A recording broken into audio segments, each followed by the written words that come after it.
நாடுகளை கைப்பற்றவும் வல்லரசுகளாக உருவாகவும் நாடுகளிடையே அன்றாடம் போட்டித்தன்மை நிலவிக் கொண்டே இருக்கின்றது.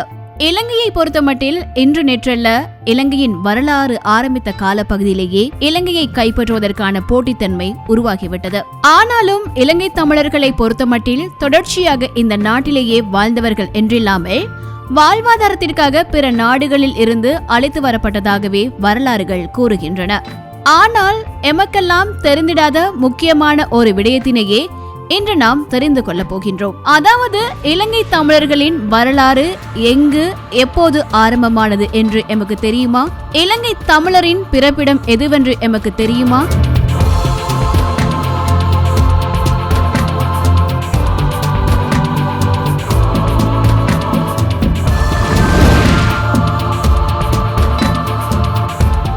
இலங்கை தமிழனின் அடையாளம் தமிழர்கள் பல யுகங்களாக வாழ்ந்த ஒரே பூமிதான் இலங்கை மண்ணின் திருகோணமலை நகரம். விஜயனின் இலங்கை வருகையின் பின்புதான் இலங்கையின் வரலாறு ஆரம்பமாகின்றது. ஆனாலும் விஜயன் இலங்கை வரும் முன்பதாக இலங்கையை ஆண்ட வம்சமாக தமிழர்களே திகழ்ந்திருக்கின்றார்கள்.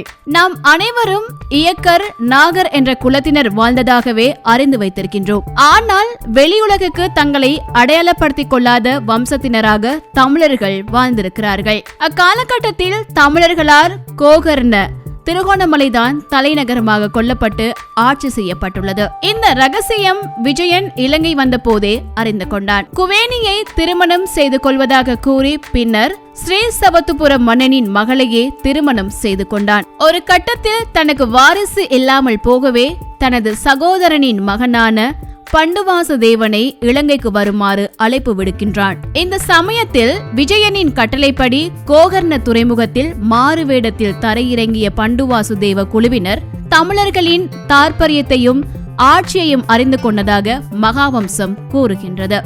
அவ்வாறு இல்லாவிட்டால் பண்டுவாசுதேவன் எதற்காக மாறுவேடம் தரிக்க வேண்டும்? விஜயன் தம்பப்பண்ணியில் ஆட்சிப்பிடம் அமைத்திருக்கும் போது திருகோணமலையில் தரையிறங்க காரணம் என்ன? ஆகவே தமிழர்களை ஒடுக்கி அடக்கியாளும் முயற்சி அன்றே திட்டமிடப்பட்டிருக்கின்றது.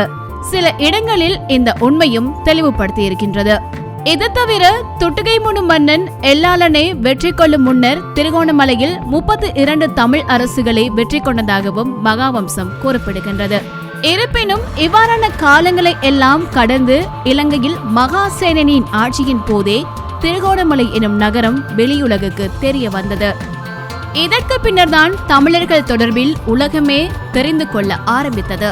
மகாசேனன் இலங்கையின் தமிழ் வரலாறுகளை அடையாளப்படுத்தும் கோவில்களையும் சிவலிங்கங்களையும் அழித்த போது திருகோணமலையின் பிரசித்தி பெற்ற சிவலிங்கங்களையும் அழித்திருக்கின்றான்.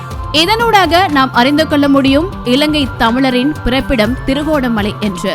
தேவார திருமுறைகளில் அதிகம் பேசப்பட்ட இடமாகவும் திருகோணமலைதான் திகழ்கின்றது. சம்பந்தரால் சிறப்பித்து பாடப்பட்ட முதல் திருத்தலமும் திருகோணமலை சார்ந்ததாகவே காணப்படுகின்றது. ராவணனால் பூஜிக்கப்பட்ட முதல் பிரதேசமும் இதுவே. அதற்கு சான்றாக ராவணன் கல்வெட்டினை அடையாளப்படுத்த முடியும். மேலும் அகத்திய மகரிஷி வணங்கி சென்ற இலங்கையின் ஒரே ஒரு இடமும் இதுதான்.